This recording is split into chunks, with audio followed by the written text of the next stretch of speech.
We got a problem here.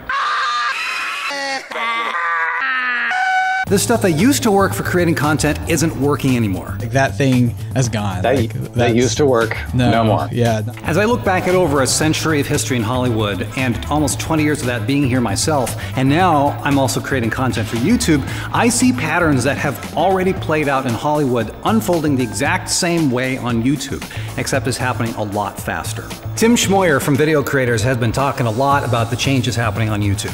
How do we do a better job at converting viewers into subscribers and getting a more loyal audience and getting more repeat traffic? I sat down with Tim to compare notes about what's happening in Hollywood and on YouTube, what's happening next, and what to do about it. If you're hearing the sound of my voice and you're creating content, this applies to you.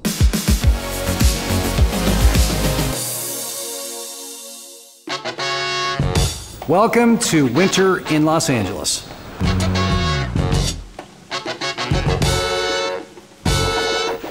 Howdy, Jeff Bartsch here with Story Greenlight, where we're all about helping creators like you tell the stories you care about the most. That is what we're all about, so if you're new to the channel, consider hitting that subscribe button and ring that bell so you don't miss a single video. So here's the thing, if we really want to tell those stories and spread our message and connect with our audience, we need to do so in light of what's actually happening in the world. Which is not always easy to do because the world is always changing and you can't always see change when you're right in the middle of it.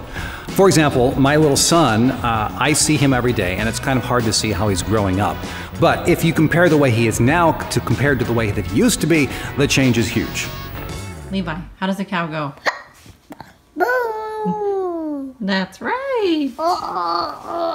Recently, Tim Schmoyer and I sat down to talk about ideas from my work in Hollywood and how to apply them in light of what's happening in Hollywood and on YouTube and what it means for all of us. What are some of those first things that kind of come to mind for you that we can do to up our game on our content? Sure. Well, I would say the very first thing is just zooming out back to like the 40,000 foot view. You got to beware of the fact that things are changing.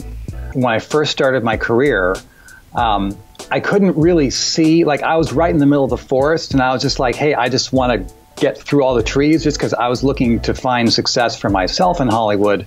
Now that I've been here for a while, almost 20 years, I can start seeing the way some things have been changing.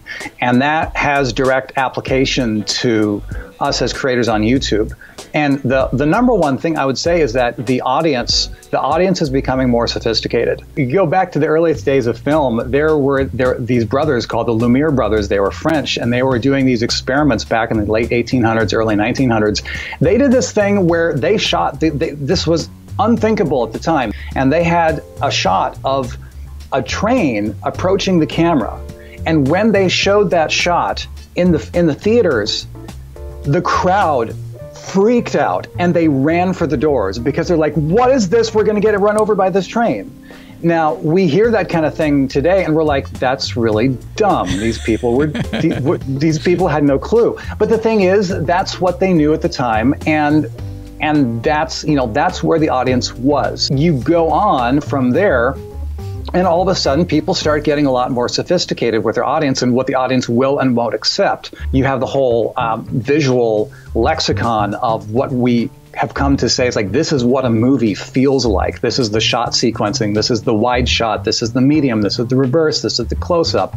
But there was still a lot of things like in the 50s, people really still wanted to have, for instance, for their stories, they wanted to have happy endings all the time. The filmmakers started pushing against that. But it was not always easy for the audience to accept something that wasn't a happy ending. So it's like you get that progression all the way up to now. Like at the beginning of my career in television, like in the early 2000s, there was a huge proliferation of reality television. It was like the early days of YouTube, where it was like, if you can get an even moderately decent idea for a reality TV show, there is someone who will buy it and put it on the air. Those days are gone. I pay attention to things that I'm watching more of now, and that my kids are watching, and they are, there's very little unscripted stuff. I mean, they do watch some vlogs, like their favorites are J House vlogs and things like that are unscripted in a sense, but knowing Jeremy from J House personally, It's unscripted, but when it's edited and put together, it's a very intentional story, and it's not like this, like, oh, well, now I'm eating this for lunch, and now I'm going to this event, and now it's time to go to bed. Thank you for hanging out, guys. Bye. You know, like that thing has gone. That used to work. No more. Yeah, not anymore. The pendulum has swung from this voyeuristic reality show all the way to the other side, where now we are back in a golden age of scripted television. So like if you go on Amazon, you go on Netflix, that is the place where Hollywood has gone to, all about the big scripted shows like Game of Thrones, all these kind of shows. So all this to say, with YouTube, and back me up on this, Tim, because you've been doing the YouTube thing much longer than I have.